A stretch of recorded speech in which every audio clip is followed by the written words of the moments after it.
ಕೌಂತೆಯ, ಕೌರವೇಶ್ವರನ ಮನೋಧರ್ಮವನ್ನು ನಾನು ತಿಳಿದವನು.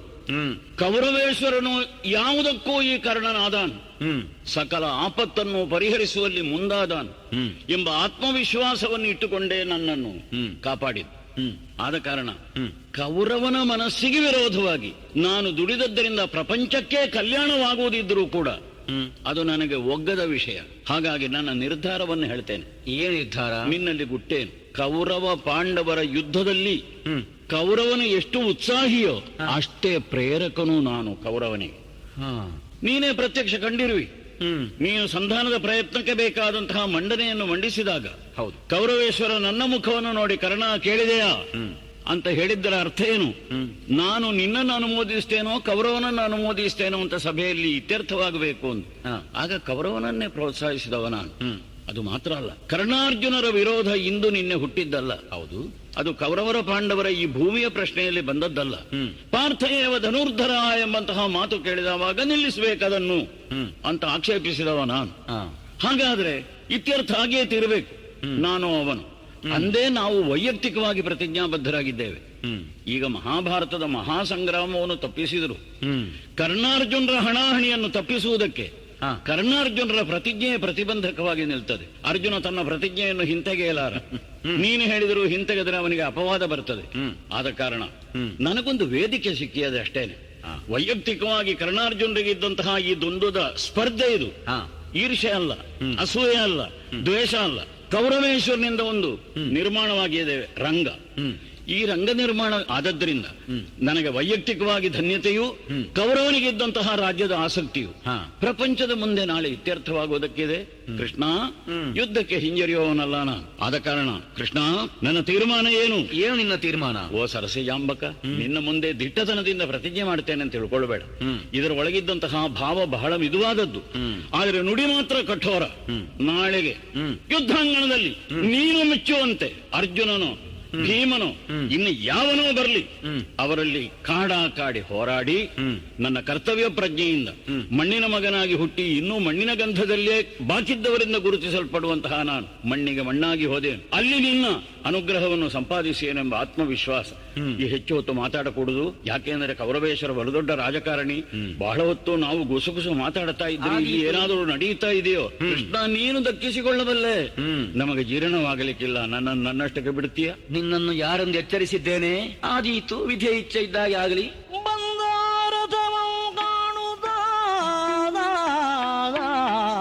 ಮುಂದರಿಯುದ ಸಮ್ಮುಖದೋಳ್ ಮುರಹರನಾಗೋ ಚಂದವೇ ಸಾರಥಿತನವಿದು ಸುಂದರನೆ ಎನ್ನುವುದ ಶಲ್ಯನೋಳ್ ಜರೆಯುತ್ತೆಂದೋ.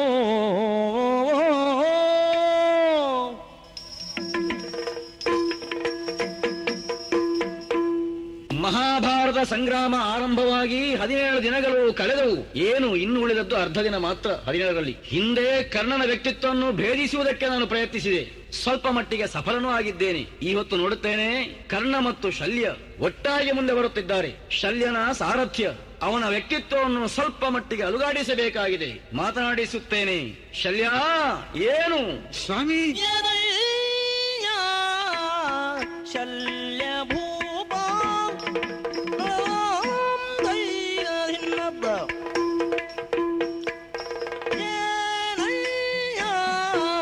ಶಲ್ಯಭೂಮ ನಿನ್ನಂಗ ಇದೇನಯ್ಯ ಮದನ ರೂಪ ನಿನ್ನಂಗ ಏನಯ್ಯ ಮದನ ರೂಪ.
ಶಲ್ಯಭೂಪ ನಿನ್ನಂಗ ಇದೇನಯ್ಯ ಮದನ ರೂಪ ನಿನ್ನಂಗ ಏನಯ್ಯ ಮದನ ರೂಪ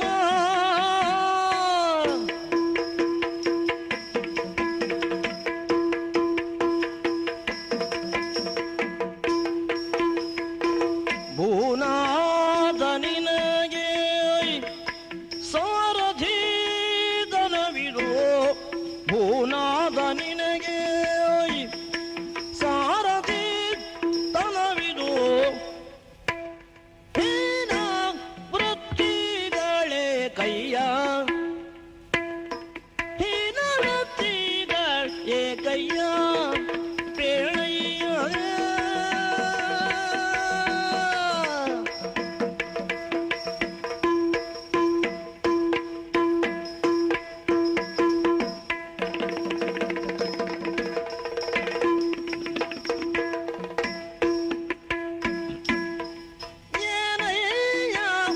ಶಲ್ಯಭೂಪ ನಿನ್ನ ಅಂಗವಿ ಏನಯ್ಯ ಮದನ ರೂಪ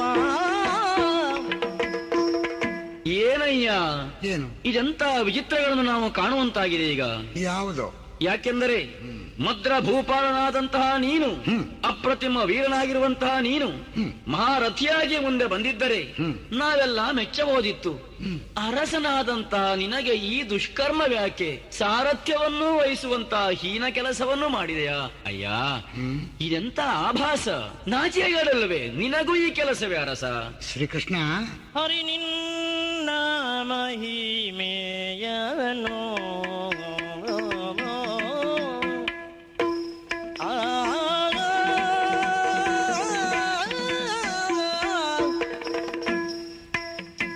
ಹರಿ ನಿನ್ನ ಮಹಿಮೆಯನು ಎಂತೊರೆವೆ ಗೋಪರ ಕುಲದೈವ ನೀನು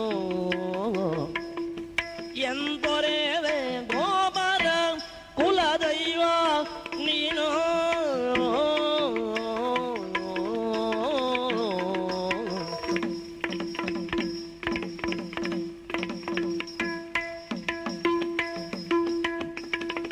ತುರಗ ಲಕ್ಷಣವೇನ ಬಲ್ಲ ಹೇಳೆನುದ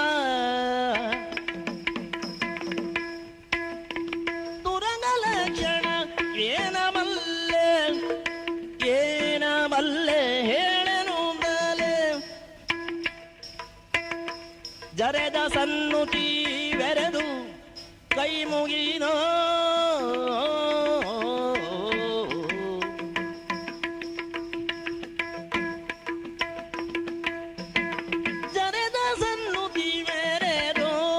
ಕೈ ಮುಗಿದೋ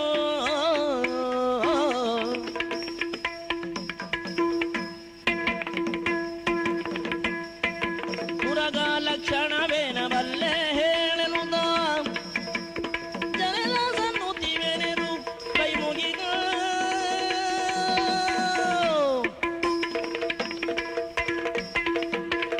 ನಿಮ್ಮ ಮಾತುಗಳನ್ನು ಕೇಳುವಾಗ ಆಶ್ಚರ್ಯ ಆಗ್ತದೆ. ಯಾಕೆ? ಸ್ವತಃ ನೀವು ಪಾರ್ಥನಿಗೆ ಸಾರಥ್ಯವನ್ನು ಮಾಡುತ್ತಾ ಹ, ನೀನು ಯಾಕೆ ಇಂತಹ ಉದ್ಯೋಗ ನನಗೆ ಅಂತ ಕೇಳ್ತೀರಿ? ಹೀನ ಕುಲದವನಾಗಿರುವಂತಹ ಕರ್ಣ ಇವತ್ತಿಗೆ ಮಹಾರಥಿಯಾಗಿದ್ದಾನೆ. ಸ್ವಾಮಿ, ನಾವು ಕೇಳುವುದಿಷ್ಟೇ. ಎಷ್ಟು? ನಿನ್ನ ಚರಿತ್ರೆಯೇ ವಿಸ್ಮಯ ನಮಗೆ. ಯಾಕಂದ್ರೆ ಹ, ಹುಟ್ಟಿದ್ದು ಕಾರಾಗೃಹ, ಹ್ಮ್ ಬೆಳೆದದ್ದು ಗೋಪಪಾಲಕರ ಮುಂಭಾಗದಲ್ಲಿ. ಅದೆಷ್ಟೋ ಪವಾಡಗಳನ್ನು ಕೇಳಿದ್ದೇನೆ ನಾನು. ಹ, ನಿನ್ನಂತ ಒಬ್ಬ ಹ್ಮ್ ಮಹಾತ್ಮ ಹ್ಮ್ ಸಾಮಾನ್ಯನಾದಂತಹ ಪಾರ್ಥನಿಗೆ ಸಾರಥ್ಯ ಹ, ಮಾಡ್ತಾನೆ ಅಂತ ಆದ್ರೆ ಹ್ಮ್ ಈ ಸೇನಾಧಿಪತಿಯಾದಂತಹ ಕರ್ಣನಿಗೆ ಹ್ಮ್ ನಾ ಸಾರಥ್ಯ ಮಾಡುವುದರಲ್ಲಿ ಹ್ಮ್ ಅಪರಾಧ ಏನೂ ಕಾಣೋದಿಲ್ಲ. ನಿನ್ನ ಚರಿತ್ರೆಯಲ್ಲಿಯೂ ವಿಸ್ಮಯವಿದೆ. ಪಾಂಡವರ ಮಾವನಾಗಿರುವಂತ ನೀನಿ ಹೊತ್ತಿಗೆ ವಿರೋಧಿ ಸ್ಥಾನದಲ್ಲಿ ನಿಂತು ಸಾರಥ್ಯವನ್ನು ಮಾಡ್ತಾ ಇದ್ದಿ. ಸ್ವಾಮಿ, ಅದಕ್ಕೆ ಪ್ರಾರಬ್ಧ ಅಂದದ್ದು ಹ, ಆಗಲಿ. ಆದ್ರೆ ಒಂದು ಎಲೆಗಾರಿಕೆ ಬೇಕಿಲ್ಲಿ. ನಾನು ಹ್ಮ್ ನೀವು ಎತ್ತಿ ತೋರಿಸಿದಂತೆ ಕುಲದ ನಿರ್ಣಯ ಇಲ್ಲದಂತ ಹ, ಕೌರವ ಸೇನಾಧಿಪತಿಗೆ ಹ್ಮ್ ಸಾರಥ್ಯ ಮಾಡುವಾಗ ಹ, ನನಗೂ ಆ ಕೌರವ ಹೇಳಿದಾಗ ಈ ಭಾವನೆ ಉಂಟಾಗಿತ್ತು. ಹ. ಅವನಿಗೆ ಒಂದು ಮಾತು ನಾ ಹೇಳಿದ್ದೆ. ಏನ್ ಹೇಳಿದ್ದಿ? ಕುಲಹೀನೆಯಾದಂತಹ ಕರ್ಣನಿಗೆ ಹ್ಮ್ ಒಬ್ಬ ರಥಿಗೆಯಾದ ನಾನು ಹ್ಮ್ ಸಾರಥ್ಯ ಮಾಡುತ್ತಿರುವಂತಹ ಕಾಲದಲ್ಲಿ ಹ್ಮ್ ಮದದಿಂದ ಉನ್ಮತ್ತತೆಯಿಂದ ಹಾ. ನನ್ನನ್ನು ಧಿಕ್ಕರಿಸಿದರೆ, ಹ್ಮ್ ಅವಮಾನ ಮಾಡಿದರೆ ಹಾ. ಆ ಸಂಶಯ ವ್ಯಕ್ತಪಡಿಸಿದಾಗ ಹ್ಮ್. ಅವ ಕೊಟ್ಟ ಮಾತು ನನಗೆ ಈ ಮಾತು ನೆನಪಿರಲಿ ಎಂದು ಎಚ್ಚರಿಸಿದಕ್ಕಾಗಿಯೇ ನಾನು ಆಡಿದ್ದಿಷ್ಟು. ಇಷ್ಟೇ ಹೇಳಿದ್ದೆ ಅವನಿಗೆ. ಹ್ಮ್ ಎಲ್ಲಿಯವರೆಗೆ ಈ ಕಾರಣನು ಹ್ಮ್ ನನ್ನ ಮಾತುಗಳನ್ನು ಕೇಳುತ್ತಾನೋ ಹ್ಮ್ ಅಲ್ಲಿವರೆಗೆ ಹಾ. ನಿನ್ನ ಜಯದ ಆಶೆಗಾಗಿ ಹ್ಮ್. ಅವನಿಗೆ ಸಾರಥ್ಯ ಮಾಡ್ತೇನೆ. ನಿನ್ನ ಯೋಗ್ಯತೆಗೆ ಚ್ಯುತಿ ಬಾರದಂತೆ ಮುಂದೆ ನಡೆಯಲಿ ಯುದ್ಧ. ಆಗಲಿ. ಎಲ್ಲವ ಪಾರ್ಥ ಕೇಳು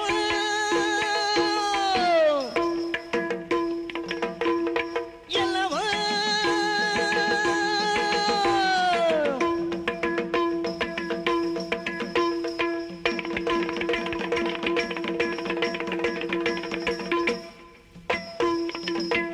ಎಲ್ಲವ ಪಾರ್ಥ ಕೇಳು ನೀನು ಕಲವಿನಲ್ಲಿ ಸಿಂಧು ನಟನ ಗೆಲಿತ ಬರೆಯಿದಲ್ಲ ನೋಡು ನಿಲ್ಲು ಸಮರಕ್ಕೆ ಪಾರ್ಥ, ಒಂದು ಒಳ್ಳೆ ಹೊತ್ತಿನಲ್ಲಿ ಮುಖಾಮುಖಿಯಾಗಿದ್ದೇವೆ. ಯುದ್ಧಾಂಗಣದಲ್ಲಿ ಯುಧಿಷ್ಠಿರನು ಮೂರ್ಛಾಗತನಾಗಿ ಬಿದ್ದಿದ್ದಾಗ ಅರ್ಜುನ ಎಲ್ಲಿದ್ದಾನೆ ಅಂತ ನೋಡುವಾಗ ನೀನು ನನ್ನ ಕಣ್ಣ ಮುಂದೆ ಪ್ರತ್ಯಕ್ಷನಾಗಿ ಇರಲಿಲ್ಲ. ಆದ್ರೂ ಚಿಂತಿಲ್ಲ, ನನಗೊಂದು ಹೆಮ್ಮೆ ಬಂತು ನಿನ್ನ ಮತ್ತೊಂದು ಪ್ರತಿಜ್ಞೆಯಿಂದ. ಇಂದಿನ ಸೂರ್ಯಾಸ್ತಮಾನದ ಒಳಗೆ ಕರ್ಣನ ಅಸ್ತಮಾನವನ್ನು ಮಾಡುತ್ತೇನೆ ಅಂತ ಪ್ರತಿಜ್ಞಾಬದ್ಧನಾಗಿದ್ದೀಯಂತೆ. ಹೌದು ಹೌದು, ಆದ್ರೆ ಒಂದು ಎಚ್ಚರಿಕೆ. ಏನೆಚ್ಚರಿಕೆ? ಅರ್ಜುನ, ಮೊನ್ನೆ ಸೈಂಧವ ವಧೆಯಲ್ಲಿ ಸೂರ್ಯನ ಸಂಚಾರ ಏನೋ ಒಂದು ಕೃತಕೋಪಾಯದಿಂದ ಗಲಿಬಿಲಿಯನ್ನು ಉಂಟು ಮಾಡಿದೆ. ಸೂರ್ಯಾಸ್ತಮಾನ ಆಗದೆ ಕತ್ತಲೆ ಆದ ಹಾಗೆ ಕಂಡದೆ. ಆದ ಕಾರಣ ಆ ಕುರಿತಾಗಿ ನಾವು ಜಾಗೃತರಾಗಿದ್ದೇವೆ. ಓಹೋ, ಇನ್ನು ಮುಂದೆ ಸೂರ್ಯಾಸ್ತಮಾನದ ಮೊದಲು ಅಂತ ಅರ್ಜುನ ಪ್ರತಿಜ್ಞೆ ಮಾಡಿದರೆ ಸೂರ್ಯನನ್ನು ಒಂದು ಕಣ್ಣಿನಿಂದ ನೋಡ್ತಾ ಇರಬೇಕು ಎಂಬುದು ನಮ್ಮದು ತೀರ್ಮಾನ. ಆದ ಕಾರಣ ಅಂದಿನ ಕಳವಿನ ಸೈಂಧವನ ವಧೆ ಕರ್ಣನ ವಧೆಯಲ್ಲಿ ಪರ್ಯಾವಸಾನಗೊಂಡಿತು ಅಂತ ತಿಳ್ಕೊಳ್ಬೇಡ. ಎಚ್ಚರಿಕೆ, ಎಚ್ಚರಿಕೆ. ಮುಖಾಮುಖಿಯಾಗಿ ಹೋರಾಟಕ್ಕೆ ನಿಂತಿರುವಂತಹ ನೀನು ಆ ಮಾತಿನಿಂದ ನನ್ನನ್ನು ಛೇಡಿಸಬೇಕಾದ್ದಿಲ್ಲ. ಹ? ನನ್ನಲ್ಲಿ ಕಳ್ಳತನದ ಆರೋಪವನ್ನು ಹೊರಿಸುತ್ತಿರುವ ನೀನು ಹಾ. ಏನು ಮಾಡಿದೆಯೋ? ಏನು ಮಾಡಿದೆ? ಏನ ಮಾಡಿದ್ದೇನೆ? ಕಳವಿನಲ್ಲಿ ಬೆಂಗಟೆಯಳು ಕಳವಿನಲ್ಲಿ ಬೆಂಗಟೆಯಳು ಕರೆದ ಬಿಲ್ಲ ಕಡಿದ ಜೀವಗಳ್ಳ ಜೀವಗಳ್ಳ ಜೀವಗಳ್ಳನೆಂದು ಬಲ್ಲೆ ಗೋಗ್ರಹಣ ದಿನದಲ್ಲಿ ದೈವಾನುಗ್ರಹ ಸಂಪನ್ನರಾದಂತಹ ಪಾಂಡವರ ಕೃತಿಗಳ ಬಗ್ಗೆ ನೀನು ಆರೋಪಿಸಬೇಕಾಗಿಲ್ಲ. ಹ. ಜಯದ್ರಥನವಧೆ ಹೇಗಾಯಿತು ಎಂಬುದಕ್ಕೆ ನೀವೆಲ್ಲರೂ ಪ್ರತ್ಯಕ್ಷದರ್ಶಿಗಳು. ಹ. ಆದರೆ ಕರ್ಣ ಹ. ಏಕಾಂಗವೀರನಾಗಿ ಚಕ್ರವ್ಯೂಹವನ್ನು ಪ್ರವೇಶಿಸಿ ಹೋರಾಡುತ್ತಿದ್ದ ಹ. ನನ್ನ ಮಗನಾಗಿರುವ ಅಭಿಮನ್ಯುವನ್ನು ಹ. ನೀವು ಅತಿರಥರು, ಮಹಾರಥರು, ಷಡ್ರಥರೆಲ್ಲ ಇದ್ದು ಹ. ಏನು ಮಾಡಿದಿರಿ? ಹ. ಎಲ್ಲಾ ಕಡೆಗಳಿಂದಲೂ ಎಲ್ಲಾ ಕೋಣಗಳಿಂದಲೂ ಅವನು ಆಯುಧಗಳನ್ನು ಕತ್ತರಿಸುತ್ತಿದ್ದರು. ಅವನಿಗೆ ರೂಪುದಾನದಂತೆ ಇದ್ದು ನೀನು ಹ. ಬೆಂಗಡೆಯಿಂದ ಧನವನ್ನು ಕತ್ತರಿಸಿದೆಯಲ್ಲ. ಹ. ಅಂತಹ ಕೃತ್ರಿಮದ ಭೇದೋಪಾಯ ಈ ಹೊತ್ತು ಏನೂ ಇಲ್ವಲ್ಲ. ಹ. ಗೋಗ್ರಹಣ ಕಾಲದಲ್ಲಿ ಏಕಾಂಗವೀರನಾಗಿ ಕುರು ಸೇನೆಯನ್ನು ದರಾಶಾಹಿಯನ್ನಾಗಿ ಮಾಡಿದ ಹ. ಈ ಅರ್ಜುನನಲ್ಲಿ ನಿನ್ನ ಬಿರುವಿದ್ಯೆಯ ಚಾಕಚಕ್ಕಿದೆ. ತೋರಿಸೋ ತೋರಿಸೋ. ಅಭಿಮನ್ಯುವಿನ ವಧಾ ಪ್ರಕರಣವನ್ನು ಎಚ್ಚರಿಸಿ, ಅದರಿಂದ ನನಗೂ ಕೂಡ ಹಾಗೆ ಆಗಿದೆ. ನಿನಗೆ ಪುತ್ರ ಶೋಕದ ಚಿಂತಾಗ್ನಿ ಹೌದು, ಈಗ ಕರ್ಣನನ್ನು ಸುಡುವ ಚಿತಾಗ್ನಿಯಾಗಿ ಪರಿಣಾಮ ಹೊಂದಿದೆ. ಅದನ್ನು ಲಕ್ಷಿಸು ನೀನು. ಪುತ್ರ ಶೋಕ ಅನ್ನುವುದು ಅರ್ಜುನಿಗೆ ಒಬ್ಬನಿಗೆ ಮೀಸಲಲ್ಲ, ಕರ್ಣನಿಗೂ ಇದೆ. ಹಾಗಾದ್ರೆ ನಿನ್ನ ಕುರಿತಾಗಿ ನನಗೂ ಅದೇ ಭಾವ ಮೂಡಿಯದೆ. ಹಾಗಿದ್ದರೆ ಈ ತೀವ್ರ ವಿರೋಧವನ್ನು ಸಾಧಿಸುವುದಕ್ಕೆ ನಾವಿಬ್ಬರು ಸಿದ್ಧರಾಗೋಣ.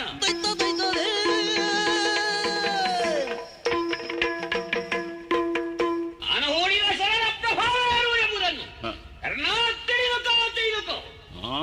ಭಾನು ಸುತನ ಜನದಿ ತನ್ನಯ ಸೇನೆಗ ಭಯವ ಕೊಟ್ಟು ರಥವನು ದಾನ ಮರಿಯ ಮುಂದೆ ಸಂತೈಸಿದ ನಿಮಿಷದೊಳು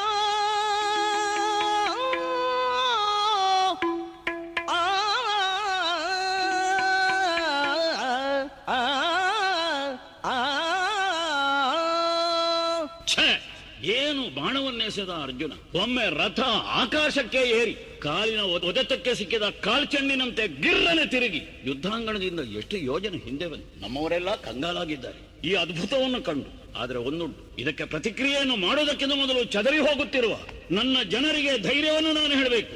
ಯಾರೋ ಹೆದರಬೇಡಿ, ನಾನಿದ್ದೇನೆ. ರಥ ಹಿಂದೆ ಹೋಯ್ತೆ ಹೊರತು ಕರ್ಣನ ಮನೋರಥ ಹಿಂದೆ ಸರಿಲಿಲ್ಲ. ಆದ ಕಾರಣ ಯಾರು ಹಿಂದುಳಿಯುವುದು ಬೇಡ. ನನ್ನ ಪ್ರತಿಜ್ಞೆ ಇವತ್ತು ಪೂರೈಸುವುದಕ್ಕೆ ನಾನು ಹೇಗೆ ಸನ್ನದ್ಧನಾಗುತ್ತೇನೆ ನೋಡಿ. ರಥವನ್ನು ರೆಸಂತೈಸಿಕೊಳ್ಳುತ್ತಾ ಧರಿಸಿ ಮಾಜಿಯ ನೂಕಿ ಶಲ್ಯನ ಪ್ರತಿಕರತಿ ಕಾಲಿಂದ ರಚಿಸುತ್ತನ ರಥವ. ಚಾಕಚಕ್ಯತೆಯನ್ನುಳ್ಳಂತಹ ಸಾರಥ್ಯದ ನಿಪುಣತನವನ್ನು ತೋರಿಸಿದ ಶಲ್ಯ ಭೂಪತಿ. ಎಷ್ಟಾದರೂ ವಯೋಮಾನ ಬಹುಶಃ. ಈ ಅರ್ಜುನ ಎಸೆತಕ್ಕೆ ಈ ರಥ ಹೀಗೆ ತಿರುಗಿದ್ದರಿಂದ ಅವನು ಒಂದು ನಿಮಿಷ ಕಣ್ಗತ್ತಲೆ ಕವಿದಂತೆ ದಿಗ್ಮೂಢನಾಗಿ ಕುಳಿತಿದ್ದಾನೆ. ಸೂತಪುತ್ರ ಅಂತ ನನಗೆ ಹೆಸರುಂಟು, ಹೌದೋ ಅಲ್ಲೋ? ಸೂತತ್ವವು ನಾನು ಬಲ್ಲೆ, ಮಹಾರಥಿಯಾದವನಿಗೆ ಇದು ಗೊತ್ತಿರಬೇಕು. ಅದಕ್ಕಾಗಿ ಶಲ್ಯನ ಕೈಯಲ್ಲಿದ್ದಂತಹ ಕುದುರೆಗಳ ವಾಘೆಗಳನ್ನು ನಾನೇ ಎಡಗೈಯಲ್ಲಿ ಹಿಡಿದು, ಆದ್ರೆ ಬಿಲ್ ಬಾಣವನ್ನು ಹಿಡಿಯುವುದು ಹೇಗೆ? ಒಂದೇ ಕೈಯಲ್ಲಿ. ಸರಿ, ಅದನ್ನು ರಥದಲ್ಲಿ ನಿಲ್ಲಿಸಿ ಆ ರಥ ಎಷ್ಟು ಹಿಂದಕ್ಕೆ ಸರಿದಿದೆ ಅಷ್ಟೇ ವೇಗದಲ್ಲಿ ಮುಂದಕ್ಕೆ ಕುದುರೆಗಳನ್ನು ಚಪ್ಪರಿಸಿ ಬಂದು ನಿಂತಿದ್ದೇನೆ. ಅರ್ಜುನ ರಥ ಸಮೀಪಕ್ಕೆ ಬಂದಿದ್ದೇನೆ ಮಾತ್ರವಲ್ಲ, ಅವನ ಬಾಣ ಪ್ರಯೋಗದಿಂದ ರಥ ಹಿಂದೆ ಹೋಯಿತು. ಕರ್ಣನ ದೇಹತ್ರಾಣದಿಂದ ಪಾರ್ಥನ ರಥ ಎಷ್ಟು ಹಿಂದಕ್ಕೆ ಹೋಗ್ತದೆ ನೋಡೋಣ. ಎಡಗಾಲಿನಿಂದ ಒದೈತಾನೆ ಅರ್ಜುನ ರಥವನ್ನು. ಶಾಬಾಸ್, ಬಡಿರೆ ಬಡಿರೆ.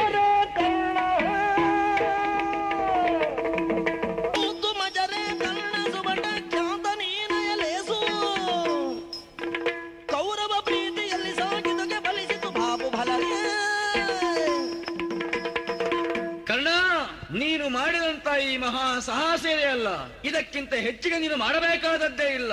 ನೀನೊಬ್ಬ ಮಹಾರಥಿ ಎನ್ನುವುದರಲ್ಲಿ ಸಂದೇಹವಿಲ್ಲ. ಯಾವ ತಾಯಿ ನಿನ್ನನ್ನು ಹಡೆದಳೋ? ಕೃಷ್ಣ, ಸರಿಯಪ್ಪ, ನಿನ್ನ ಮೆಚ್ಚುಗೆಯನ್ನು ಗಳಿಸಿದ್ದರಿಂದ ನಾನು ಕೃತಾರ್ಥನಾದ. ಆತ್ಮೀಯವಾಗಿ ಉತ್ಕರ್ಷವನ್ನು ಪಡೆದೆ. ಆದರೆ ದೈಹಿಕವಾಗಿ ನನಗೇನು ಹೆಮ್ಮೆ ಹೆಚ್ಚುತ್ತದೆ ಅಂತ ತಿಳ್ಕೊಳ್ಳೋದು ಬೇಡ. ಪ್ರತಿಜ್ಞಾಬದ್ಧನಾಗಿದ್ದಾನಲ್ಲ ಅರ್ಜುನ, ಅವನ ಪ್ರತಿಕ್ರಿಯೆ ಏನು ಎಂಬುದು ನನ್ನ ಪ್ರಶ್ನೆ. ಕರ್ಣರವು ಬಗಳುದಿರಲ ಹರಿಯ ಮಾತು ಕರ್ಕಶವಾಗಿರಡಲ ಕಾರಣದಲ್ಲಿ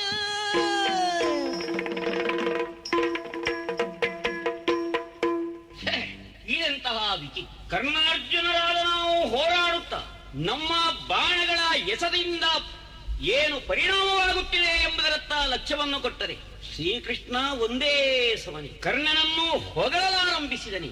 ವಿಚಿತ್ರವಲ್ಲದೆ ಮತ್ತೇನು? ಮಾಧವನ ಮಾತಿನ ಮರ್ಮವನ್ನು ತಿಳಿಯುವುದಕ್ಕೆ ನಮ್ಮಂತವರಿಗೆ ಸಾಧ್ಯವಿಲ್ಲ. ರಣತೂರ್ಯಗಳ ಮಧ್ಯೆ ಮುರಾಂತಕ ಮಧುರವಾಣಿಯಿಂದಲೇ ಹೇಳಿದರೂ ನನಗದು ಕರ್ಕಶವಾಗಿ ಪರಿಣಮಿಸಿದೆ. ಪೂತು ಮಜರೇ ಕರ್ಣ.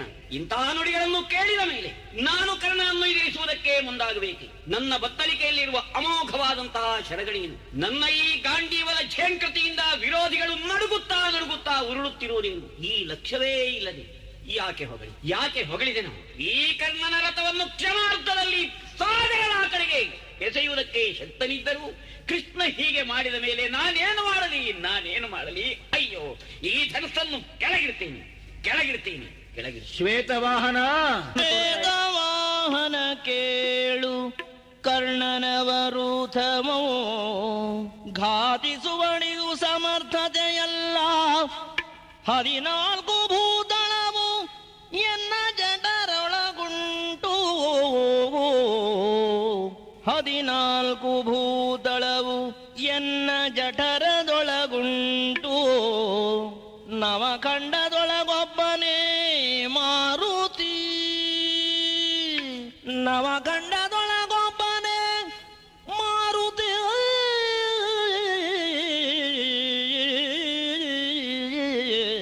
ಶ್ವೇತವಾಹನ ಕೇಳು. ಶ್ವೇತವಾಹನ, ಶ್ರೀಕೃಷ್ಣ, ನನ್ನ ಈ ಸ್ಥಿತಿಯನ್ನು ಕಂಡಾಗ ನೀನು ಒಮ್ಮೆಯೇ ಮಾತನಾಡಿಸುವುದಕ್ಕೆ ಆರಂಭಿಸಿದೆ.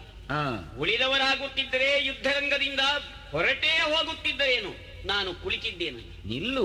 ಆಗಾಗ ನಿನ್ನನ್ನು ಕಾಡುವಂತ ಜಿಗುಪ್ಸಾ ಭಾವ ಇದು. ಯಾಕೆ ವೈರಾಗ್ಯ? ಏನಾಯಿತು ಈಗ? ವೈರಾಗ್ಯವಲ್ಲ ಸ್ವಾಮಿ, ನನ್ನಂತವನು ಬರಬಾರದಿತ್ತು. ಕಾರಣ ಬೇಕಲ್ಲ. ನನ್ನ ಪ್ರಾರಬ್ಧಕ್ಕೆ ಇದು ಫಲ. ನೀನೇ ನೋಡಿದ್ದೆಯಲ್ಲ ಏನು? ನನ್ನೆಸುಗೆಯ ಫಲವಾಗಿ ಕರ್ಣನ ರಥ ಭುಗರಿಯಂತೆ ತಿರುಗುತ್ತಾ ಯುದ್ಧ ಭೂಮಿಯಲ್ಲಿ ಎಷ್ಟು ದೂರಕ್ಕೆ ಹೋಗಿತ್ತು. ಸಾಹಸ ಅದು. ಪ್ರಯತ್ನದಿಂದ ಬಾಣವೆಸೆದಲ್ಲ, ತನ್ನ ಕಾಲಿಂದ ಝಾಡಿಸಿದಾಗ ನಮ್ಮ ರಥ ಒಂದು ಬಿಲ್ಲಂತರ ಹಿಂದೆ ಹೋದರೆ ಒಮ್ಮೆಯೇ ಕರ್ಣ ಮಹಾರಥಿಯಾದನೆ. ಅವನ ಯೋಗ್ಯತೆಯ ಬಗ್ಗೆ ನಿನಗಂತಹ ವಿಶೇಷವಾದಂತಹ ಅಭಿಮಾನ ಯಾಕೆ? ಅವನನ್ನು ಯಾಕೆ ಹೊಗಳಿದೆ ಹೇಳು? ಕರ್ಣನನ್ನು ಹೊಗಳಿದ್ದಕ್ಕೆ ನಿನಗಿಷ್ಟು ಬೇಸರವೇ ಪಾರ್ಥ? ಮತ್ತೆ ನಾನು ಸಾಮಾನ್ಯನೆಂದು ನೀನು ಹೇಳಿದೆ. ಮೇಲ್ನೋಟಕ್ಕೆ ನೀನು ಮಾಡಿದಂತ ಸಾಹಸ ಅವ ಮಾಡಿದ್ದಕ್ಕಿಂತ ಹೆಚ್ಚಾದರೂ ಕೂಡ ಅದರ ಬೆಲೆ, ಅದರ ತೂಕ ನೀನು ಪರಾಮರ್ಶೆ ಮಾಡಿದ್ದೀಯನಯ್ಯ. ಹಾಗಿದ್ರೆ ನನ್ನ ವ್ಯವಹಾರಕ್ಕೆ ನೀನು ಮೌಲ್ಯ ಇಲ್ಲ. ಅವನು ಮೌಲ್ಯಾಧಾರಿತವಾದಂತಹ ಕಾಯಕವನ್ನು ನಡೆಸಿದ ಎಂಬುದು ಸ್ಪಷ್ಟ ತಾನೆ. ಮೌಲ್ಯವನ್ನು ಸರಿಯಾಗಿ ಕಟ್ಟಬಲ್ಲವ, ತಿಳಿಯಬಲ್ಲವ ನಾನಿದ್ದೇನೆ, ಕೇಳು. ಹಾಗಿದ್ರೆ ಅಂತಹ ವಿಶೇಷ ಏನಿದೆ ಕರ್ಣನಲ್ಲಿ? ನಿನ್ನ ರಥ ಮತ್ತು ಅವನ ರಥ ತುಲನಾತ್ಮಕವಾಗಿ ನೋಡಿದ್ಯಾ? ಯಾವನೋ ಸಾಮಾನ್ಯ ಬಡಗಿ ಮಾಡಿದ ರಥವದು. ನಿನ್ನದೇನು ಅಗ್ನಿರಕ್ತವಾದಂತ ದಿವ್ಯ ವರೂಥವಿದು. ಮತ್ತೆ ತಾರಥ್ಯವನ್ನು ಮಾಡುವವನು ಯಾರು? ನಾನು ತಾನೆ. ನಿನ್ನ ಬಗ್ಗೆ ಪೂರ್ಣವಾಗಿ ತಿಳಿದುಕೊಳ್ಳುವ ಸಾಮರ್ಥ್ಯ ನನ್ನ ತೂಕ ಏನು ನೀನು ಚೆನ್ನಾಗಿ ಬಲ್ಲೆ. ಇಡೀ ಬ್ರಹ್ಮಾಂಡವನ್ನು ನನ್ನೊಳಗೆ ಇರಿಸಿಕೊಂಡವನು ನಾನು. ಅಷ್ಟು ಮಾತ್ರವಲ್ಲ, ನನಗೆ ಯಾರಿಗೂ ದಿವ್ಯ ಚಕ್ಷುಸ್ಸುಗಳನ್ನು ನೀಡಿದಂತಹ ನೀನು ನಿನ್ನ ಆ ದಿವ್ಯ ಸ್ವರೂಪ ದರ್ಶನವನ್ನು ಮಾಡಿಸಿ ಕೃತಾರ್ಥನನ್ನಾಗಿ ಮಾಡಿದೆ. ನನಗೆ ನೆನಪಿದೆ ಸ್ವಾಮಿ. ನಿನ್ನ ಧನುಸ್ಸಿನ ತೂಕವನ್ನು ಬಲ್ಲೆಯ ನೀನು? ತೂಕದ್ದು ಹೌದು. ಮೇಲಿರುವುದ್ಯಾರು ಧ್ವಜದಲ್ಲಿ? ಆಂಜನೇಯ. ಇಂಥ ವಿಶಿಷ್ಟವಾದಂತ ಬೆಲೆಯುಳ್ಳ ರಥವನ್ನು ಆತ ಸ್ವಲ್ಪ ದೂರ ಹಾರಿಸಿದ್ರೂ ಅದು ಒಂದು ಸಾಹಸವೇ. ಇದರೊಳಗೆ ಇನ್ನೊಂದು ಅರ್ಥ ಮಾಡಿಕೊಳ್ಳಬೇಕು ಪಾರ್ಥ. ಏನು ಸ್ವಾಮಿ? ಕೃಷ್ಣ ತಂತ್ರದ ಮರ್ಮ ಬಲ್ಲೆಯ ನೀನು. ಒಂದು ಅರ್ಥಲಿದೆಲ್ಲ ನನ್ನ ಭೇದೋಪಾಯವೇ. ಕರ್ಣನನ್ನು ಹೀಗೆ ಹೊಗಳಿದ್ದರಿಂದ ಆತ ಒಪ್ಪಿದ್ದಾನೆ. ತಾನೊಬ್ಬ ಮಹಾ ಸಮರ್ಥನ ತಿಳಿದಿದ್ದಾನೆ. ಆ ತಿಳುವಳಿಕೆಯಲ್ಲಿ ಆತನ ಶೌರ್ಯ ಸ್ವಲ್ಪ ಮಟ್ಟಿಗೆ ಹಿಂಗುತ್ತದೆ. ಆದ್ದರಿಂದ ಅರ್ಜುನ, ಅವನನ್ನು ಹೊಗಳಿದ್ದೇನೆ ಎಂಬ ಕಾರಣಕ್ಕಾಗಿ ನೀನೀಗ ಬೇಸರವನ್ನು ತಾಳುವುದು ಬೇಡ. ಪುನಃ ಯುದ್ಧಕ್ಕೆ ಸಿದ್ಧನಾಗು ನೀನು. ಎತ್ತು ನಿನ್ನ ಧನುಸ್ಸನ್ನು. ಈ ಕರ್ಣ ಯಾವನೇ ಆಗಲಿ ನನಗದು ಲಕ್ಷ್ಯವೇ ಅಲ್ಲ. ಇವ ಪಂಕ್ತಿಮುಖನಾಗಲಿ ಅಲ್ಲ, ಬ್ರಹ್ಮನೇ ಆಗಲಿ. ಇಂದಿನ ಯುದ್ಧದಲ್ಲಿ ಕಂತೆಯನಾಗಿರುವ ನಾನು ಕರ್ಣನ ಶಿರಚ್ಛೇದನ ಮಾಡದೇ ಇದ್ದರೆ ಕೃಷ್ಣ ನಾನು ಬದುಕಿ ಫಲವಿಲ್ಲ. ಆದ್ದರಿಂದ ಮುಖಾಮುಖಿಯಾಗಿ ಹೋರಾಡ್ತೇನೆ. ನಿನ್ನ ಮಾತಲ್ಲ, ನನ್ನ ಮಾತಿದು. ಇದು ನಿನ್ನ ಮಾತನ್ನು ಸರಿ ಎಂದು ಮಾಡಿಸಿಕೊಟ್ಟೇನೆ. ಕಡಲ ಯುದ್ಧಕ್ಕೆ ಪುನಃ ಕರ್ಣ, ಕ್ಷಣ ಮಾತ್ರದಲ್ಲಿ ನೀನು ವಿಜೃಂಭಿಸಿದೆ ಎಂದು ನನ್ನಲ್ಲಿ ಮೌಢ್ಯವರಿಸಿದು ಎಂಬ ಕಲ್ಪನೆಗೆ ಒಳಗಾಗಲಿ. ಈ ಅರ್ಜುನನ ಸಾಹಸ ಶ್ರೀಮತ್ತಾದ ವಿಭೂತಿಮತ್ತಾದ ಊರ್ಜಿತವಾದ ಸತ್ವ ಏನೆಂಬುದನ್ನು ಪ್ರತ್ಯಕ್ಷ ತಿಳಿಯುವುದಕ್ಕಾಗಿ ಮಂತ್ರಾಸ್ತ್ರಗಳನ್ನು ಪ್ರಯೋಗಿಸ್ತೇನೆ. ಬೇಕಾದದ್ದು ಅದು. ಆದರೆ ಏನು? ನಿನ್ನ ಸಾರಥಿಯಾದಂತಹ ಕೃಷ್ಣ ಭಲೆ ಬಿಲ್ಲಾಳು ಅಂತ ಹೇಳಿದ್ರಿಂದ ನಾನು ಏರುವುದೂ ಇಲ್ಲ. ಅರ್ಜುನ, ಏನು ನಿಮಗೆಲ್ಲ ಪ್ರಪಂಚದ ವ್ಯವಹಾರದಲ್ಲಿ ಚಂದ್ರವಂಶ ಜಾತರಾದದ್ದರಿಂದ ವೃದ್ಧಿ ಕ್ಷಯಗಳುಂಟು. ಕೃಷ್ಣ ಪಕ್ಷವೂ ಉಂಟು, ಶುಕ್ಲ ಪಕ್ಷವೂ ಉಂಟು. ನನ್ನಂತಹ ಒಬ್ಬ ಅನಾಮಧೇಯನಿಗೆ, ರಾಧೇಯನಿಗೆ ನೀನೇ ಹೇಳಿದೆಯಲ್ಲ, ಹೌದು, ಮಂತ್ರಾಸ್ತ್ರಗಳ ಗುಟ್ಟು ನಿನ್ನಂತವನು ತಿಳಿಯುವುದಕ್ಕೆ ತೊಡುವುದು ಬಿಡುವುದು ನಿನಗೆಲ್ಲಿ? ಅದು ನಮ್ಮ ಜನ್ಮಸಿದ್ಧ ಹಕ್ಕು. ಜನ್ಮಸಿದ್ಧ ಹಕ್ಕು. ಕರ್ಣನಿಗೆ ಜನ್ಮಸಿದ್ಧ ಹಕ್ಕು ಇಲ್ವಲ್ಲ? ಇಲ್ಲ. ಆಮೇಲೆ ಪಾಂಡಿತ್ಯ ಅದೆಲ್ಲಿಂದ? ಎಲ್ಲಿಂದ? ಈಗ ಜನಗಳಿಗೆ ತೋರಿಸುವುದಕ್ಕೆ ನನ್ನಲ್ಲಿ ಏನಿದೆ ಪುರಾವೆ? ಎಲ್ಲಿಯ ಪ್ರಶಸ್ತಿ ಇದೆ? ಅದು ಪ್ರಕಟವಾಗುವುದು ನನ್ನ ಪ್ರಯೋಗದಿಂದಲೇ. ಹಾಗಾದ್ರೆ ಲೋಕ ಪ್ರಶಸ್ತನಾದಂತಹ ಪಾರ್ಥನನ್ನು ನೋಡು. ಸೂರ್ಯಾಸ್ತಮಾನಕ್ಕೆ ಬಹಳ ಹೊತ್ತಿಲ್ಲ. ಇಲ್ಲ, ಈವರೆಗೆ ಇದಿರಿಸಿ ಇನ್ನೂ ಕರ್ಣ ಬದುಕಿರುವುದನ್ನು ನೀನು ಆಲೋಚಿಸಬೇಕು. ಮಂತ್ರಾಸ್ತ್ರಗಳ ಎಸುಗೆಯಲ್ಲಿ ನಿನ್ನ ಪಾಂಡಿತ್ಯದ ಮುಂದೆ ನಾನೇನು ಹೆಡ್ಡನಾಗಲಿಲ್ಲ, ದಡ್ಡನಾಗಲಿಲ್ಲ. ಅಸ್ತ್ರಕ್ಕೆ ಪ್ರತ್ಯಸ್ತ್ರ, ಹೀಗೆ ಪರಸ್ಪರ ನಾವು ಬಿಟ್ಟಂತಹ ಬಾಣಗಳಿಂದ ಏನಾಯ್ತು? ಈಗ ಎಲ್ಲೆಡೆಯಲ್ಲಿಯೂ ಕತ್ತಲು ತುಂಬುವಂತಾಗಿದೆ. ಆದರೆ ಈ ಕತ್ತಲೆ ಜಯದ್ರಥನ ವಧ ಪ್ರಕರಣದ ಕತ್ತಲೆ ಅಲ್ಲ. ಇದು ನಿಜವಾದಂತಹ ಕತ್ತಲೆ. ಆ ಬಾಣಗಳು ತುಂಡಾಗಿ ಕೆಳಗೆ ಬಿದ್ದು ಭೂಮಿ ಮುಚ್ಚುವಂತಾಗಿದೆ. ಆಗಿದೆ. ಇಲ್ಲಿಗೆ ನಿಲ್ಲುವುದಿಲ್ಲ. ಇಲ್ಲ. ಶಲ್ಯ ಭೂಪತಿ, ಸೇನಾಧಿಪತಿ, ಮನಸ್ಸಿಗೆ ಸಮಾಧಾನವಾಯ್ತಲ್ಲ? ಪ್ರಾತಃ ಕಾಲದಲ್ಲಿ ಕರ್ಣನ ಬಾಹು ಬಲದ ಬಗ್ಗೆ ಸಂದೇಹ ಮೂಡಿತ್ತು. ಆದ ಕಾರಣ ಏನು ನಿನ್ನದು ಶಕ್ತಿ, ಪ್ರಾರ್ಥನೇನು ಅಂತ ಹೇಳಿದೆ. ಆವಾಗ ನಾನು ಹೆಚ್ಚು ವಾದಕ್ಕಿಳಿಯದೆ ಕೃತಿಯಿಂದ ಮಾಡಿ ತೋರಿಸಬೇಕು. ಅಯ್ಯ ಮಹಾನುಭಾವನೆ, ನಮ್ಮಂತಹ ಪರಿಚಿತವಲ್ಲದೇ ಇದ್ದಂತಹ ಒಂದು ವ್ಯಕ್ತಿತ್ವವನ್ನು ನಾವು ನಾವಾಗಿ ಬೆಳೆಸಿಕೊಂಡಿದ್ದರೆ ನಮ್ಮ ಕುರಿತಾದ ಸಂಪೂರ್ಣ ರಹಸ್ಯ ಪ್ರಪಂಚ ತಿಳಿಯುವುದಿಲ್ಲ. ಆವಾಗ ಎಲ್ಲಾ ಆಕ್ಷೇಪಗಳಿಗೂ ಕೃತಿಯಿಂದ ನಾವು ಉತ್ತರಿಸಬೇಕಾಗ್ತದೆ. ಈಗ ಈ ಹೊತ್ತು ನಾನು ಮಾಡಿದ ಯುದ್ಧ, ಅಪರಾಹ್ನದಲ್ಲಿ ಈಗ ಅರ್ಜುನನ್ನು ಜರ್ಜರಿತಗೊಳಿಸಿದಂತಹ ನನ್ನ ಮಂತ್ರಾಸ್ತ್ರ, ನನ್ನ ಕರಕೌಶಲ, ಇದನ್ನು ಕಂಡು ನೀನೇ ಮೆಚ್ಚಿದೆಯಲ್ಲ. ಓ, ಏನು ಬಲಾಢ್ಯ ತೋಳುಗಳು, ಎಂತಹ ಸಾಹಸೀಕರಣ! ಹೌದು. ನಿನ್ನ ಸಾರಥ್ಯ ಮಾಡಿದ್ದರಿಂದ ನನ್ನ ಸಾರಥ್ಯಕ್ಕೊಂದು ಮೌಲ್ಯ ಬಂತು. ಕೃಷ್ಣನಿಗೆ ಹೇಗೆ ಪಾರ್ಥ ಸಾರಥ್ಯದಿಂದ ಆ ಸಾರಥ್ಯಕ್ಕೆ ಒಂದು ಮೌಲ್ಯವನ್ನು ಕಲ್ಪಿಸುವುದಕ್ಕೆ ಸಾಧ್ಯವಾಯಿತು, ಹಾ. ಹಾಗೆ ಶಲ್ಯಭೂಪತಿಯಾದಂತಹ ನೀನು ಮಹಾರಥಿಯಾಗಿ ಏನನ್ನು ಸ್ಥಾಪಿಸಬಲ್ಲೆಯೋ ಅದನ್ನು ಮಿಕ್ಕವರು ಸ್ಥಾಪಿಸಬಲ್ಲರು. ಆದರೆ ಸಾರಥ್ಯದ ಚಾಕಚಕ್ಯತೆಯನ್ನು ಕರ್ಣನಿಗೆ ಮಾಡಿದ್ದರಿಂದ ಸಾರಥ್ಯವು ಇಲ್ಲಿ ವಿಜೃಂಭಿಸಿದೆ ಎಂಬಲ್ಲಿಗೆ ನಾವು ಮುಕ್ತಾಯ ಮಾಡೋದಲ್ಲ. ಹಾ. ಮಂತ್ರಾಸ್ತ್ರಗಳ ಹೊಯ್ಲಿನಲ್ಲಿ ಕತ್ತಲೆ ಕವಿದದೆ. ಹೌದು. ಈಗ ಕರ್ಣಾರ್ಜುನ್ರೆ ಹಾ. ನಿಂತು ಕಾದುವಂತಹ ಸಂದರ್ಭ ಬಂದದೆ. ಹಾ. ಯಾಕೆ? ನನಗೂ ಪ್ರತಿಜ್ಞೆ ಇದೆ, ಹ್ಮ್. ಅರ್ಜುನನ್ನು ಕೊಂದಲ್ಲದೆ ಮತ್ತೊಬ್ಬರಿಂದ ಸೇವೆ ಮಾಡಿಸಿಕೊಳ್ಳುವುದಿಲ್ಲ. ಹ್ಮ್. ಅವನದ್ದು ಪ್ರತಿಜ್ಞೆ ಇದೆ, ಸೂರ್ಯಾಸ್ತಮಾನದ ಒಳಗೆ ಈ ಹೊತ್ತು ಕರ್ಣನನ್ನು ಕೊಲ್ಲದೇ ಇದ್ದರೆ ಅವನ ಆತ್ಮಹತ್ಯೆ ಮಾಡಿಕೊಳ್ಳಬೇಕಾಗ್ತದೆ. ಅದಕ್ಕಾಗಿ ಹಾ. ಮಿಕ್ಕ ಕಡೆಗೆ ಗಮನವನ್ನು ಹರಿಸದೆ ಹರಿಸದೆ? ಬಾಕಿದ್ದಂತಹ ಯಾವತ್ತು ಸೈನಿಕರೆಲ್ಲ ಯುದ್ಧವನ್ನು ನೋಟಕರಾಗಿ ನೋಡುವಂತೆ, ಬೇಕಿದ್ರೆ ಕಾವ್ಯಾತ್ಮಕವಾಗಿ ದೇವತೆಗಳು ಕೆಳಕ್ಕೆ ಮುಖವನ್ನು ಹಾಕಿ ಕರ್ಣಾರ್ಜುನರ ಕಾಳಗ ಹೇಗೆ, ಈ ಕಾಳಗ ಹಾ. ಈವರೆಗೆ ಆದದ್ದು ಎಂತದ್ದು? ಭೀಷ್ಮಾರ್ಜುನರ ಕಾಳಗ. ಹಾ. ಅದು ಏನದು? ಅಜ್ಜನದು ಮೊಮ್ಮಗನು, ಹೌದಪ್ಪ. ಹೌದಲ್ಲ? ಆಮೇಲೆ ದ್ರೋಣರ ಸೇನಾಧಿಪತ್ಯದಲ್ಲಿ ನಡೆದಂತಹ ಕಾಳಗ. ಗುರು ಶಿಷ್ಯರದು. ಎಷ್ಟಾದರೂ ಶಲ್ಯಭೂಪತಿ ನಿಮಗೆ ಗೊತ್ತಿದ್ದ ಹಾಗೆ ಹಾ. ಅಂತರಂಗದಲ್ಲಿ ಅವರಿಗೆಲ್ಲ ಪಾಂಡವರ ಬಗ್ಗೆ ಅನುಗ್ರಹ ಬುದ್ಧಿ ಇತ್ತು. ಹೌದು. ಈ ಪಾಂಡವರ ಬಗ್ಗೆ ಇದ್ದಂತಹ ಅನುಗ್ರಹ ಬುದ್ಧಿಯಿಂದ ಕೌರವನ ನಿಗ್ರಹ ಆಗಬೇಕು ಅಂತ ಬಯಸಿದವರಲ್ಲ. ಆ ಭೀಷ್ಮನ ಹೋರಾಟ ಏನು? ಕೊನೆಗೆ ಪಾಂಡವರನ್ನು ರಕ್ಷಿಸುವುದಕ್ಕೆ ಕೃಷ್ಣನೇ ಚಕ್ರವನ್ನು ಹಿಡಿಬೇಕಾಯ್ತಂತೆ. ದೂರದಿಂದ ಕೇಳಿದ ಸುದ್ದಿನ. ಹಾಗಾದ್ರೆ ಭೀಷ್ಮರು ಪ್ರಾಮಾಣಿಕವಾಗಿ ಯುದ್ಧ ಮಾಡಿದ್ದಾರೆ. ಆದ್ರೆ ಅವರಿಗೆ ಎಲ್ಲಿ ದೌರ್ಬಲ್ಯ ಇತ್ತು ಆ ದೌರ್ಬಲ್ಯವನ್ನು ಉಪಯೋಗಿಸಿಕೊಂಡು ಅವರನ್ನು ಮಲಗಿಸಿದ್ರು. ಅಂತೂ ನೀನು ಹೊಡೆದಾಗ ಮಾಡು, ನಾನು ಅತ್ತ ಹಾಗೆ ಮಾಡ್ತೇನೆ ಅಂತ ಏನೋ ಒಂದು ಪ್ರಕರಣ ಅಲ್ಲಿ ಮುಕ್ತಾಯ ಆಯ್ತು. ದ್ರೋಣರದ್ದು ಅಷ್ಟೇ. ಹಾಗಿರುವಾಗ ಧರ್ಮರಾಯನು ಸುಳ್ಳು ಹೇಳ್ತಾನೆ ಅಂತಾದ್ರೆ ಬ್ರಾಹ್ಮಣನಾದಂತಹ ಗುರು ಆದ ನಾನು ಸತ್ತರೇನಂತೆ ಅಂತ ಒಂದು ಪ್ರತಿಭಟನೆಯೋ ಎಂಬಂತೆ, ಒಂದು ನಿಷೇಧಾತ್ಮಕವಾದಂತಹ ಸೂಚನೆಯೋ ಎಂಬಂತೆ ದ್ರೋಣರು ಆಯುಧವನ್ನು ಕೆಳಗಿಟ್ಟಾವಾಗ ದೃಷ್ಟದುಮ್ನ ರಥದಿಂದ ಕೆಳಗೆ ಚಿತ್ರಹಿಂಸೆ ಮಾಡಿದ. ಆದ್ರೆ ಒಂದು ಆ ಮಟ್ಟಿಗೆ ನಾನು ಅರ್ಜುನನ್ನು ದೂರದಿಂದ ಕಂಡು ಮೆಚ್ಚಿದೆ. ಯಾಕೆ? ದೃಷ್ಟದುಮ್ನ ತನ್ನ ಖಾಸಾ ಭಾವ, ಸಾಲದೇ ಇದ್ದದಕ್ಕೆ ತಮ್ಮ ಸೇನಾಧಿಪತಿ, ದ್ರೋಣರಿಗಂತೂ ಶತ್ರುವಾಗಿಯೇ ಹುಟ್ಟಿದವ. ಆದ್ರೂ ದ್ರೋಣರ ವಧೆಯನ್ನು ದೃಷ್ಟದುಮ್ನ ಈ ರೀತಿ ಮಾಡಿದ್ದನ್ನು ಕಂಡು ಕೇಳಿದಂತಹ ಅರ್ಜುನ ಆಯುಧ ಗ್ರಹಣ ಮಾಡಿದ್ದನ್ನು ಮೆಚ್ಚಬೇಕು. ಅವನಲ್ಲಿ ಮನುಷ್ಯತ್ವ ಉಂಟು. ಸುಮ್ಮನೆ ನರನು ಅಂತ ಅರ್ಜುನನ್ನು ಹೇಳೋದಲ್ಲ. ಆದ್ರೆ ಕೃಷ್ಣ ಏನೋ ಅಲ್ಲಿ ಒಂದು ತರದ ಪ್ರತಿವಿಧಿಯನ್ನು ಮಾಡಿದ್ದರಿಂದ ದೃಷ್ಟದುಮ್ನ ಉಳಿದುಕೊಂಡಿದ್ದಾನೆ. ಆದ್ರೆ ಕರ್ಣಾರ್ಜುನ ಕಾಳಗ ಅಂದ್ರೆ ಹೇಗೆ? ಇದು ಇಳೆ ಬಾಯಿ ಬಿಟ್ಟು ನೋಡುವಂತೆ ಇಡೀ ಪ್ರಪಂಚಕ್ಕೆ ಒಂದು ನೂತನ ಕೌತುಕವೆಂಬಂತೆ ಸಾಗಿತಲ್ಲ ಯುದ್ಧ.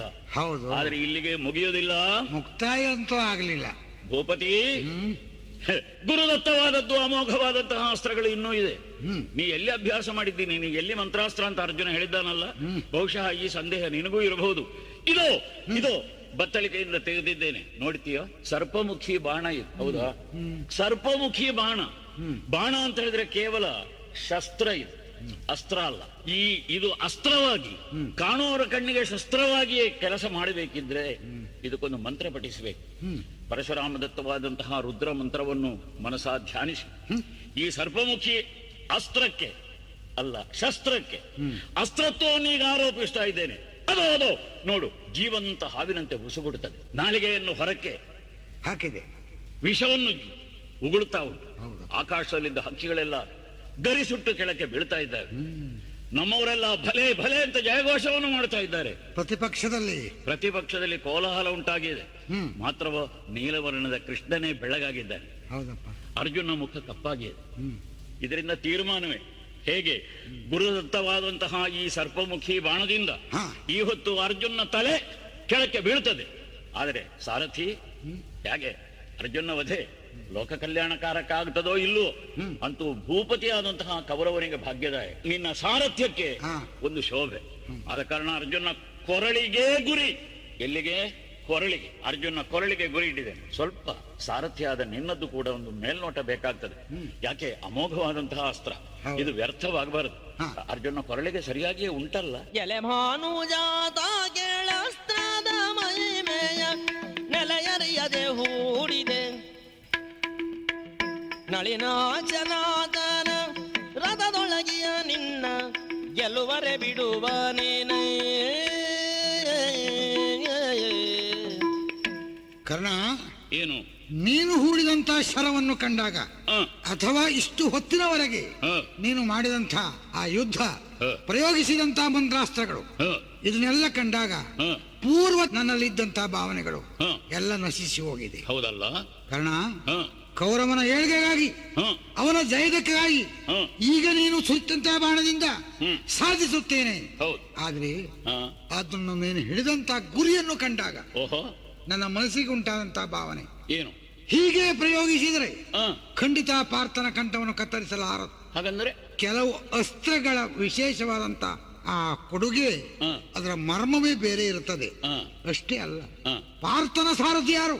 ಹ, ಹ, ಹೌದು. ವಾಸುದೇವ ಮೂರ್ತಿ, ಓಹೋ, ಮಹಾಸಾರಥಿ. ಹ, ವಿರೋಧಿಯಿಂದ ಬರುತ್ತಿರುವಂತಹ ಶರದ ಹ, ಗುರಿಯನ್ನು ಹಾಳು ಮಾಡುವ ಹ. ಸಾಮರ್ಥ್ಯ. ಹ, ಆ ಬಂದಾಗ ಆ ತೇರನ್ನು ಹ, 5 ಅಂಗುಲ ಮುಗಿಸುವಂತಹದ್ದು, ಹ, ಅಂಥದ್ದು ಮಾಡ್ಯಾರ. ಹ, ಆದ್ದರಿಂದ ಹ, ನಾವು ಮಾಡುವ ಕಾರ್ಯದಲ್ಲಿ ಹ, ಅಲ್ಲಿ ಎಲ್ಲೆಷ್ಟು ತಪ್ಪಿದಂತೆ ಪ್ರಯೋಗಿಸಿದರೆ ಹ, ದೇವನಾದರೆ ಹೌದು. ನಮ್ಮ ಗುರಿಯನ್ನು ನಾವು ಸಾಧಿಸಬಹುದು. ಹ, ಅದಕ್ಕಾಗಿ ಈಗ ಇಷ್ಟ ಗುರಿಯನ್ನು ತಪ್ಪಿಸಿ ಹ, ಆ ಪಾರ್ಥನ ಎದೆಗೆ ಸರಿಯಾಗಿ ನೀ ಗುರಿ ಹಿಡಿದು ಹ. ಪ್ರಯೋಗಿಸಿದೆಯಾದ್ರೆ ಹ. ನಿನ್ನ ಲಕ್ಷ್ಯವನ್ನು ನೀ ಮುಟ್ಲಿಕ್ಕೆ ಯಾವ ತೊಂದರೆಯೂ ಆಗ್ಲಿಕ್ಕಿಲ್ಲ. ಹಾಗೆ ಮಾಡು. ಆದ ಕಾರಣ ಗುರಿ ತಪ್ಪಿಸು. ಈಗ ಹಿಡಿದ ಗುರಿಯನ್ನು ಬದಲಾಯಿಸಿ ಹಾ, ವಕ್ಷಸ್ಥಳವನ್ನೇ ಲಕ್ಷ್ಯವನ್ನಾಗಿರಿಸಿ ಇರಿಸಿ ಬಾಣ ಎಸೆದರೆ ಆದೀತು. ಕೃಷ್ಣ ರಥ ತಗ್ಗಿಸಿ ಅನ್ನುವಂತಲೇ ಊಹಿಸುವ. ಹೌದು, ಪಾರ್ಥನಿಗೆ ಬಂದಂತಹ ಆಪತ್ತನ್ನು ಯಾವ ವಿಧದಿಂದಲಾದರೂ ಪರಿಹರಿಸಲಿಕ್ಕೆ. ಮನುಷ್ಯನಾಗಿಯೂ ಪರಿಹರಿಸಲಿಕ್ಕೆ ಯತ್ನಿಸ್ಯಾನು, ದೈವೀ ಮಾಯೆಯಿಂದಲೂ ಯತ್ನಿಸ್ಯಾನು. ಹೌದು. ಅದು ನಮ್ಗೆ ಗೊತ್ತಿದ್ದದ್ದೇ. ಹ್ಮ್ ಭೂಪತಿ, ಹ್ಮ್ ಹೌದು, ನಿನ್ನ ಈ ಉಪದೇಶ ಇದೆಯಲ್ಲ, ಇದು ತರ್ಕಬದ್ಧವಾಗಿದೆ. ಹಾ, ರಥಕಲ್ಪವನ್ನು ತಿಳಿದವ, ಅಶ್ವಹೃದಯವನ್ನು ತಿಳಿದವ, ಹ್ಮ್ ರಥವನ್ನು 5 ಅಂಗುಲ ಮೇಲಕ್ಕೆ 5 ಅಂಗುಲ ಕೆಳಕ್ಕೆ ಹ್ಮ್. ತಗ್ಗಿಸಬಲ್ಲ, ಏರಿಸಬಲ್ಲ. ಆದ್ರೆ ಒಂದಾಗಿ ಹೋಯ್ತು. ಏನು? ಈ ಬಾಣ, ಹೌದು, ಅರ್ಜುನ ಕೊರಳನ್ನು ಕತ್ತರಿಸುವುದರ ಬದಲಾಗಿ ತಲೆಯ ಕಿರೀಟವನ್ನೆಲ್ಲಿಯಾದರೂ ಹಾರಿಸಿದರೆ ಹಾರಿಸಬಹುದಯ್ಯ. ಅರ್ಜುನ ತಲೆಯ ಕಿರೀಟ ಹೋದದ್ರಿಂದ ನಮ್ಮ ಕೌರವೇಶ್ವರನ ಕಿರೀಟವೇನು ಭದ್ರವಾಗುವುದಿಲ್ಲ, ನಮ್ಮ ಲಕ್ಷ್ಯವೂ ಮುಟ್ಟುವುದಿಲ್ಲ. ಆದರೆ ಹಾ, ದೊಡ್ಡ ಧರ್ಮ ಸಂಕಷ್ಟ ಇದು. ಯಾಕೋ? ಯಾವ ರೀತಿಯಿಂದಲಾದರೂ ಹ್ಮ್ ಗುರಿ ತಪ್ಪಿಸಿ ಆದರೂ, ಹ್ಮ್. ಲಕ್ಷ್ಯವನ್ನು ಭೇದಿಸುವುದರ ಬದಲಿಗೆ ಲಕ್ಷ್ಯವನ್ನು ಬದಲಾಯಿಸಿ ಆದರೂ ಹ್ಮ್ ಅರ್ಜುನನ್ನು ಕೊಲ್ಲಬಹುದು. ಹ್ಮ್ ಒಂದು ಅರ್ಜುನನ್ನು ಸಂಬಂಧಿಸಿ ಹಾ, ನಾನು ಆಲೋಚಿಸುವುದು, ಹ್ಮ್ ಇದು ಕೇವಲ ಕುರುಪಾಂಡವರ ಯುದ್ಧದಲ್ಲಿ ಹಸ್ತಿನಾವತಿಯ ಅಧಿಕಾರ ಯಾರಿಗೆ ಎಂಬ ನಿರ್ಣಾಯಕವಾದದ್ದೇ ಅಲ್ಲ. ಹಾ, ಒಳಗುಟ್ಟು ಒಂದಿದೆ, ಕರ್ಣಾರ್ಜುನರಲ್ಲಿ ಹೇಗೆ ಹ್ಮ್ ಅಂದರೆ, ಹ್ಮ್ ಮೊದಲೇ ಹೇಳಿದ್ದೇನೆ, ಮಹಾಭಾರತದ ಮಹಾಸಂಗ್ರಾಮ ತಪ್ಪಿದರೂ ಕರ್ಣಾರ್ಜುನರ ಸಂಗ್ರಾಮ ತಪ್ಪುವುದಿಲ್ಲ. ಹ್ಮ್ ಅದು ಬಾಕಿಯೇ ಉಂಟು ಆವತ್ತು, ಆ ಪರೀಕ್ಷಾ ರಂಗದಲ್ಲಿ ಆದದ್ದು. ಹ್ಮ್ ಹೀಗೆ ಸಡ್ಡು ಹೊಡೆದು ಪಂಥದಿಂದ ಒಬ್ಬ ಯುದ್ಧ ಮಾಡುವಾಗ ಹ್ಮ್ ಕೆಲವು ನಿಯಮಗಳು. ಹ್ಮ್ ತಲೆಯನ್ನು ನೀಗಲಿಕ್ಕಹುದು, ನಮ್ಮೊಂದು ರೂಢಿಯ ಮಾತು. ನೀನು ತಲೆ ಕಳ್ಕೊಳ್ತಿ, ನೀನು ತಲೆ ಕಳ್ಕೊಳ್ತಿ. ಹ್ಮ್ ಈಗ ತಲೆ ಕಳ್ಕೊಳ್ತಿ ಅಂತಂದ್ರೆ ಸಾಹಿತ್ಯ ಎಂಬುದೇ ಧ್ವನಿ ಆದರೂ, ಹ್ಮ್ ಈ ರೀತಿ ಪಂಥ ಮಾಡುವಾಗ ಇಲ್ಲಿ ಅಕ್ಷರಾರ್ಥದಿಂದಲೇ ಪಂಥವನ್ನು ನಾವು ಗ್ರಹಿಸೋದು. ಹ್ಮ್ ಇಲ್ಲದಿದ್ರೆ ಪಂಥಕ್ಕೆ ವ್ಯಾಖ್ಯಾನ, ಅದರಲ್ಲಿ ಧ್ವನಿ ಹೀಗೆಲ್ಲ ಬಂದು ಬಿಟ್ಟವಾಗ ಯಾವುದೇ ಪಂಥಕ್ಕೆ ಅಸ್ತಿತ್ವ ಉಳಿಯುವುದಿಲ್ಲ.